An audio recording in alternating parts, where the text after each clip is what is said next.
Vamos ao texto de Jonas, capítulo 2, porque nós vamos aproveitar o nosso inverno, nosso friozinho, né? Para nós aquecermos intencionalmente o nosso coração na comunhão. Então nós traremos uma palavra, e essa palavra será a razão maior de nós orarmos. Vamos dedicar um tempo à oração em instantes e vamos concluir essa parte litúrgica um pouco mais cedo, porque ali no salão social haverá uma mesa com um café bem quentinho, um leite bem quentinho, para nós estarmos um pouco mais juntos. Você pode dizer amém?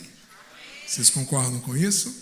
Então será um tempo de comunhão. Então o culto não termina aqui. O culto vai terminar lá ao redor da mesa, com um café, com um leite bem quentinho, com um patezinho, louvado seja Deus. E nós vamos aquecer o nosso coração em comunhão. Isso é intencionalidade, tá? Então nós vamos concluir aqui um pouco mais cedo, para que não fuja da nossa programação. Então, desejo muito que você não fuja. Nós vamos pedir para um anjo com a espada de fogo lá na porta, né, para descer, vá até o salão. Nós vamos ficar em torno de 10, 15 minutos no máximo. Então, vai dar a conclusão até as 21 horas. Mas esteja ali para a gente crescer em comunhão. Essa é a intenção. E queremos que você participe disso. Nós temos a nossa grande ceia nesse próximo domingo e sábado também, né? A ceia sênior aqui pela manhã. E no domingo nós temos então a nossa ceia com toda a família de Blue. Amanhã nós teremos uma pequena vigília, né? De oração, que acontece sempre na primeira quarta-feira, das 22 horas até as 0 hora. Você está convidado para estar com a gente, é somente oração, só oração, e aguardamos vocês para estar aqui, é apenas aqui da sede. Então venha dedicar o mês de julho na presença de Deus, será um tempo muito bom. O frio nunca deve ser o nosso páreo para nós buscarmos ao Senhor. O salmista diz que eu não vou dar ao Senhor nada que não me custa nada. Então, oferecer a Deus tudo aquilo que é confortável é uma coisa complexa para você expressar amor. A grande expressão do amor, ele é sacrificial. Então você precisa sacrificar alguma coisa para dizer: eis aqui o meu amor autenticado por você. E a Deus é da mesma maneira. Isso acontece na hora da oferta. Você pode ofertar, mas uma oferta que expressa amor precisa sacrificar alguma coisa. Isso acontece nos relacionamentos, isso acontece em todas as outras direções. Então, vença, não sei como vai estar a temperatura amanhã, mas esteja aqui em oração, venha, convida alguém, vai ser um momento muito importante. Temos algumas dinâmicas para ajudar a você orar de maneira mais extensa, sem ser enfadonho. Participe desse grande momento.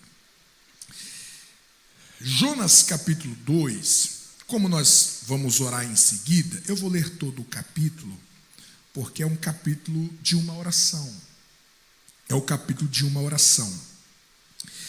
E claro que nós sempre olhamos para Jonas com um olhar pejorativo, com um olhar negativo, mas com todos os erros de Jonas, o homem ora, ele orou.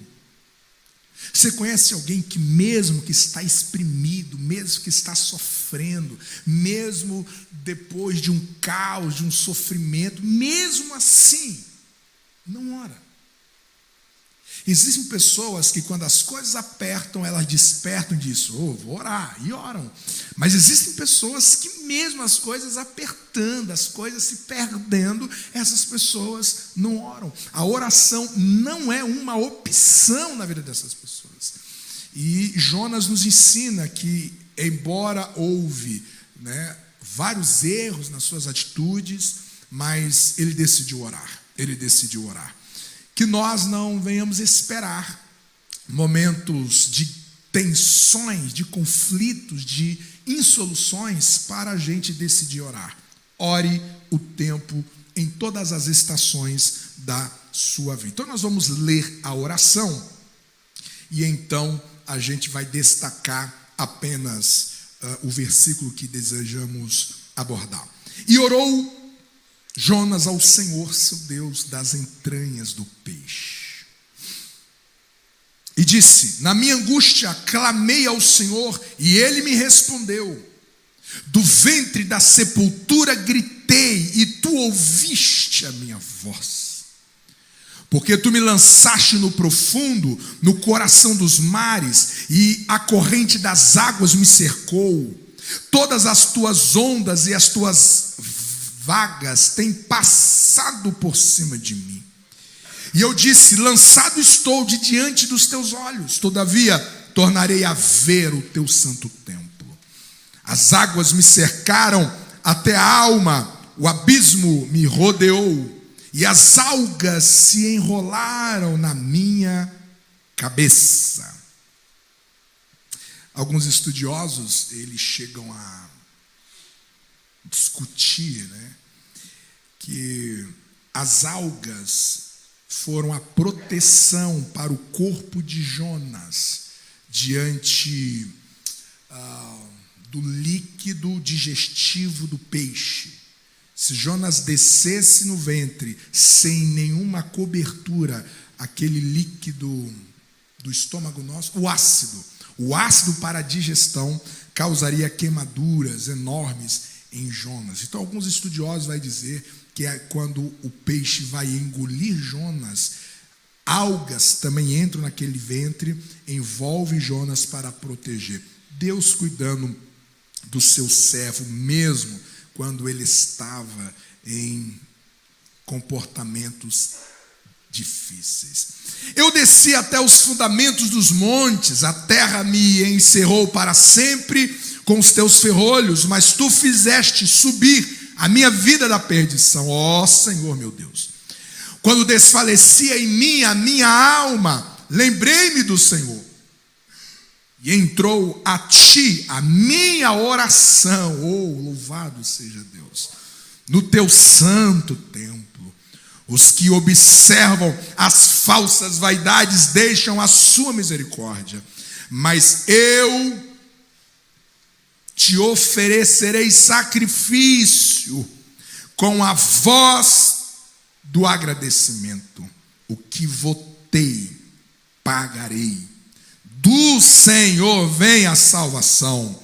Falou, pois, o Senhor ao peixe, e este vomitou a Jonas na terra seca. Você pode dizer amém? Nós estamos na transição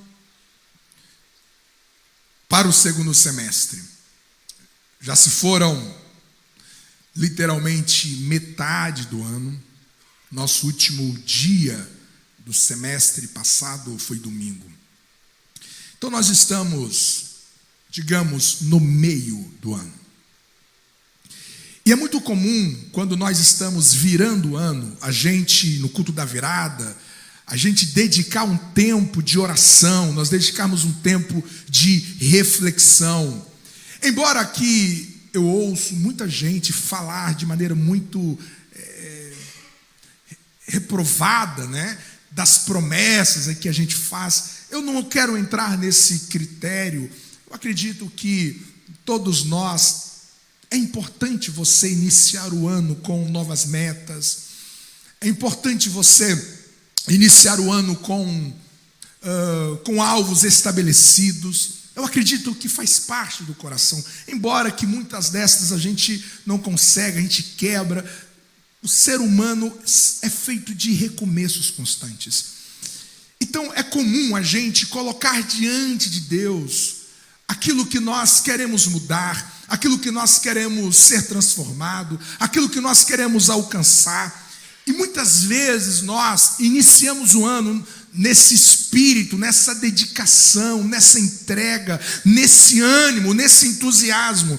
Isso avança no mês de janeiro, isso vai ao mês de fevereiro, mas de repente nós corremos o risco que aquilo que nós estabelecemos como jornada, como caminho, aquilo que nós estabelecemos como objetivos de mudança, de transformações, de novos hábitos, seja nos âmbitos mais diversos da nossa vida, de repente isso vai se apagando, isso vai desbotando à medida em que o tempo passa. E de repente, acredito que seja importante você olhar para esses últimos 6 meses e ver o quanto que a sua vida cresceu. O quanto que a sua vida cresceu no tocante à sua pessoalidade. As maturidades que outrora você não tinha, realidades, circunstâncias que comprometia a sua paz, que comprometia a sua alegria, que tirava o seu equilíbrio, que roubava a sua sobriedade, situações externas, palavras expostas, afrontas externas, que quando você ficava exposto a tudo isso, isso tirava o seu equilíbrio, a sua sanidade. Mas hoje, 6 meses depois, você olha para trás e você vê, eu cresci nesta emoção, eu amadureci neste sentimento. É importante você olhar para trás e ver o quanto que você cresceu nos seus relacionamentos, o quanto que você cresceu nos seus relacionamentos interpessoais, o quanto que você cresceu com amigos, com amigas, com pessoas que te acrescentam, com pessoas que te abençoam, com pessoas que te inspiram. Você olha para trás e você diz, eu não estou andando sozinho, eu cresci com alguém. É importante você olhar para trás e ver o quanto que você cresceu na sua espiritualidade, o quanto que você avançou nos seus devocionais, o quanto que você avançou no seu conhecimento de Deus. Porque no apagar das luzes, a razão da nossa existência é conhecer a Deus, é conhecer o Senhor e torná-lo conhecido. E às vezes nós precisamos lembrar que o automático da vida, o piloto automático a qual nós acionamos a partir de um ativismo, nos rouba daquilo que é mais essencial na nossa vida.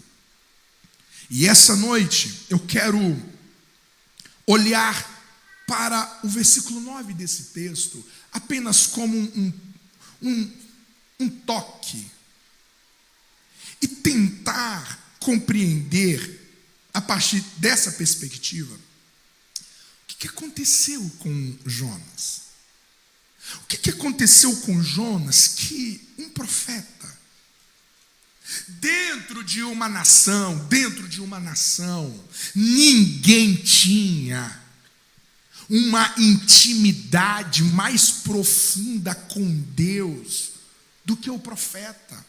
Embora que o sumo sacerdote tinha um acesso ao lugar santíssimo, que era o lugar mais íntimo da presença, mas a comunicação, quando Deus decidia falar com a nação, ele não falava pelo sacerdote, pelo sumo sacerdote. O sacerdote tinha um privilégio que o profeta não tinha, de acessar o lugar santíssimo, de ver a arca da aliança, mas quando Deus queria trazer uma palavra para a nação, ele não acionava o sumo sacerdote, era o profeta. O profeta era essa mediação dos céus com a terra. O profeta não era um ministério independente. Eu eu cresci, sabe uma coisa? Eu vou ser profeta, daqui em diante eu vou ser profeta. Não, os profetas eram escolhidos a dedos. Era Deus que levantava, que erguia um homem ou uma mulher, como nós temos exemplo na Bíblia, e essa pessoa agora se torna esse megafone de Deus. Quando Deus queria corrigir a nação, era o profeta que ele levantava. Quando Deus queria trazer consolo, direção, era o profeta. O profeta era esta figura que tornava o povo mais próximo do coração de Deus. Ele era responsável pela espiritualidade da nação. O profeta era aquele que tinha essa comunicação direta, fluida. Jonas é este homem. Jonas é este homem que tem esse chamado, que tem esse ministério. Ninguém conhece a Deus mais do que Jonas nessa nação. Ninguém tem acesso à vontade de Deus, ouve a voz de Deus. Embora que talvez não seja a regra, mas existem exemplos bíblicos que o profeta ouvia audivelmente a voz de Deus. Se consegue imaginar você ouvir Deus como você está ouvindo o som da minha voz? Algumas experiências do profeta era assim que o profeta não tinha aquela crise que muitas vezes nós temos, né? Semana passada eu fui à convenção e o pastor Nilton me fez o convite para eu pregar na abertura da convenção. E enquanto eu estava preparando a reflexão para a abertura da convenção, veio a mim um sentimento. E esse sentimento dizia que eu deveria preparar um outro sermão, porque eu teria uma segunda oportunidade. Só que eu olhei como um sentimento, sabe? Isso aqui é de mim mesmo. Isso aqui é de mim mesmo. Preguei na abertura no domingo e na terça-feira começava as escolas bíblicas, né? E o que aconteceu? O avião do pregador não veio. E o pastor ligou para quem de madrugada? Ligou para mim. Eu disse, por que eu... Não, o profeta não tinha essa crise. Será que é Deus que está falando? Não existe isso. O profeta era movido por uma lucidez que não havia espaço para dor. Jonas era este homem. Aí de repente você encontra um homem nesse nível de espiritualidade, nesse nível de conhecimento de Deus, nesse estado. Um homem fugindo de Deus, em rebelião contra Deus. E você então pergunta, o que aconteceu com Jonas? O que aconteceu com você, Jonas, que você está aqui, no fundo de um oceano, no ventre de um peixe? Você pagou uma passagem, e se você pagou, esse dinheiro foi Deus que te deu. Porque quem mantinha os profetas financeiramente era o próprio Deus. Ele pega o dinheiro que ele recebeu de Deus para fugir de Deus.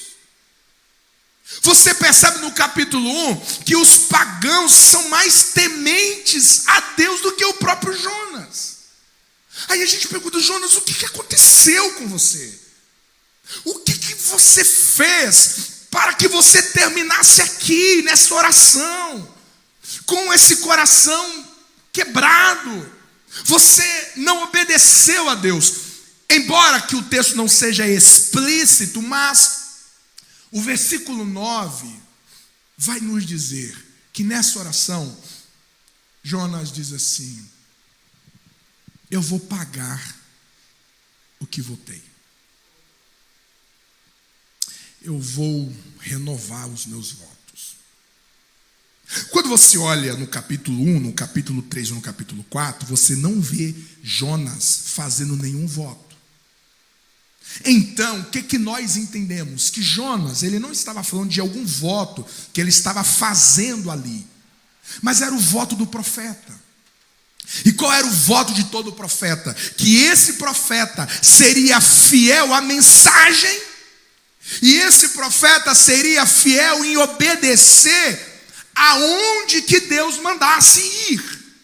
Todo profeta tinha essa aliança, todo profeta tinha esse voto diante de Deus: tudo que tu me mandar falar, falarei, e onde que tu me enviares, eu irei. É por isso que você vê Isaías no capítulo 6 dizendo: eis-me aqui, envia-me a mim. O profeta não apresentaria nenhuma resistência ao comando de Deus. E o que Jonas está dizendo aqui é: eu quebrei o meu voto, eu perdi de vista o meu voto, eu permitir que esse voto se apagasse diante de mim. E eu acredito, meus irmãos, que aqui está a raiz das nossas desidratações com Deus, com a obra, com pessoas e com nós mesmos. Quando nós esquecemos de renovar os nossos votos. E é sobre isso que eu quero que a gente ore essa noite. Eu acredito que todos nós aqui, salvos em Cristo Jesus, quando nós iniciamos a nossa caminhada com Jesus, houve ali um ponto de início cheio de entusiasmo e de encanto. É muito complexo você acreditar em alguém que passou por uma verdadeira salvação, mas dentro da alma dele nunca houve o que a Bíblia chama de primeiro amor. Esse tempo intenso, essa fome intensa, este sentimento, essa convicção de entrega, essa inclinação de agradar a Deus, de amar a Deus, de obedecer a Deus, esse primeiro amor que é o ponto de partida da nossa conversão. Todos nós passamos por isso. Todos nós no batismo, nós fizemos uma aliança com Jesus. E a nossa aliança no batismo é: eu prometo, eu creio, eu declaro que eu servirei ao Senhor enquanto eu viver. Eu creio, eu confesso que as Escrituras será a regra de vida e de fé prática da minha alma. Eu confesso, creio, confio e declaro que essa família será de meus irmãos e eu usarei todo o meu dom e talento para servir os meus irmãos. O batismo é uma aliança que você faz de rendição ao Senhor, de uma submissão irrestrita ao Senhor. Mas de repente, o tempo vai passando e esses votos, eles vão empoeirando.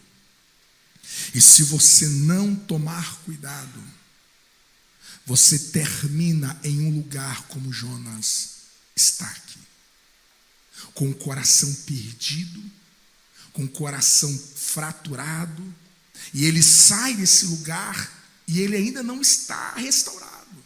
Ele vai para Nínive e ele ainda está com muitas complexidades no seu coração, porque ele não lidou com a renovação dos seus votos. De maneira que nós estamos iniciando o segundo semestre. A gente não pode desperdiçar mais 6 meses. A gente não pode ser reativos há 6 meses, gente. Entrarmos, sairmos, mas não vivermos algo novo de Deus. De não frutificarmos algo maior para Deus. de viver mais 6 meses com as nossas listas de necessidades ainda não atendidas, e lutando com os nossos lamentos, e lutando com as nossas angústias e tristezas, mas de repente a gente não está tocando alguém, nós não estamos materializando o que nós fomos chamados para fazer, as virtudes de Deus. Mais 6 meses, a qual nós estamos preocupados com qual coisa? 6 meses, a qual nós vamos olhar no final do ano e dizer aonde que eu estou, o que eu conheci mais do Senhor, quais foram os avanços que eu tive em relação à minha maturação no reino de Deus. Eu quero que juntos esta noite nós venhamos em oração dizer: Deus, eu recuso deixar as minhas alianças contigo empoeiradas. Eu recuso deixar as minhas alianças com esta igreja. Porque você não é uma aliança apenas com a cabeça. Você tem uma aliança com o corpo. Você tem uma aliança com seus irmãos. Você não pode mais 6 meses avançar com essa aliança desbotada. Essa aliança, esse metal, né? Existe um líquido, um produto, antigamente eu chamava braço, acho que é braço mesmo, é isso, né? Cal, o braço, né? Eu lembro do braço, né?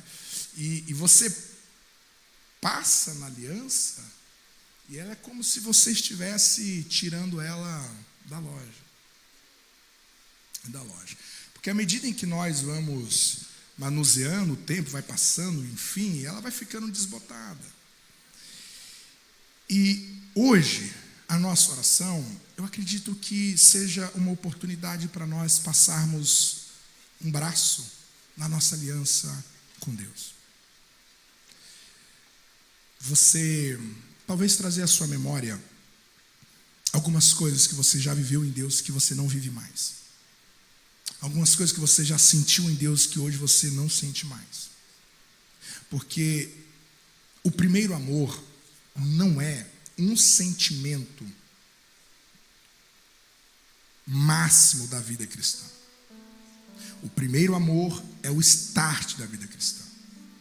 Existem níveis de amor maior do que o primeiro amor. É por isso que a Bíblia o chama de primeiro. Então, às vezes você já caminhou com Deus em lugares mais profundos. Às vezes você já caminhou em lugares mais espontâneos, na igreja local. Às vezes você já caminhou em relacionamentos mais intencionais. Mas hoje, essa aliança, esse voto, essa aliança, ela precisa ser renovada. Ela precisa ser reavivada. E eu quero que a gente ore, porque do fundo do meu coração é como se diante de nós houvesse uma grande porta aberta de coisas novas a serem vividas. Gente, quando você ouviu lá no início do ano pregações, homens de Deus falando que 2024 seria um grande ano, gente, isso não é mentira. Não é mentira, isso é verdade. Deus sim tem algo novo para nós. Deus tem coisas maiores para nós vivermos. Eu acredito que a nossa vida cristã, embora que a gente viva oscilações com os nossos conflitos, fraquezas, fracassos, mas, gente, existem níveis da vida cristã que a gente pode acessar essa vida. A gente pode avançar. Eu via hoje a biografia de um pastor que morreu em 81, pastor Celso Lopes.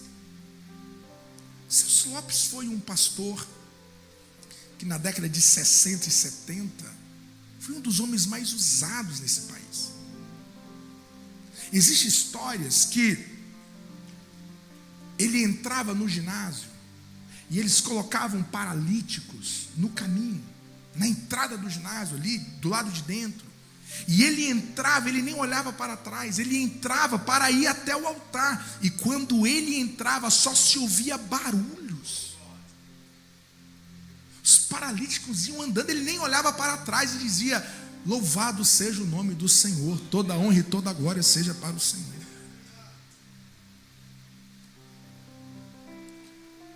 Existe um lugar de uma igreja que milagres acontecem, que ousadias são reais, de que a autoridade de viver é real, que a gente não fica limitado a coisas tão pequeninas, coisas tão minúsculas, está roubando a nossa atenção, está desperdiçando aquilo que não volta mais, que é a nossa vida nessa vida, a nossa existência nessa vida. Então, existe um lugar que ainda nós não acessamos, existe algo em Deus que nós ainda não vimos, e nós precisamos ver. A gente precisa acessar este lugar, senão nós vamos estabelecer para nós um normal que não é normal. Nós vamos estabelecer uma naturalidade que não é natural, não correspondente à nossa identidade em Deus, como filho e filha de Deus, como aquele que carrega a natureza do próprio Deus, como aquele que tem habitação do próprio Deus nele. Não é normal. Não é normal. E nós precisamos, com os olhos abertos da nossa alma, dizer: Jesus, se eu tenho quebrado os meus votos a Ti, eu quero renovar. Eu quero renovar o meu compromisso de busca. Eu quero renovar o meu compromisso de doar-me a vida, de doar-me aos meus irmãos.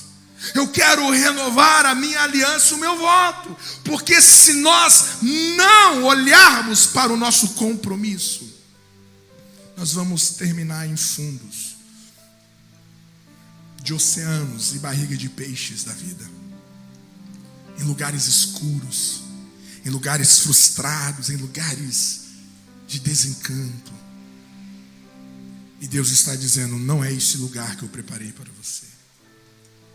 Então, renove os seus votos com o teu Deus. Renove o seu voto com a sua família. Família, sangue, família biológica. Renove os seus votos. Renova o seu voto com seu pai, renova o seu voto com a sua mãe, se estiverem vivos. Diz: olha, eu quero renovar o meu voto de honra a Ti, meu pai. Eu quero renovar o meu voto de honra a Ti, minha mãe. Eu tenho um compromisso como filho de honrar o meu pai e minha mãe. Eu venho aqui renovar. Renova com seus irmãos biológicos. Estou aqui, mano, dizer que eu sou teu irmão. Quero renovar o meu compromisso de te oferecer o que eu tiver de melhor.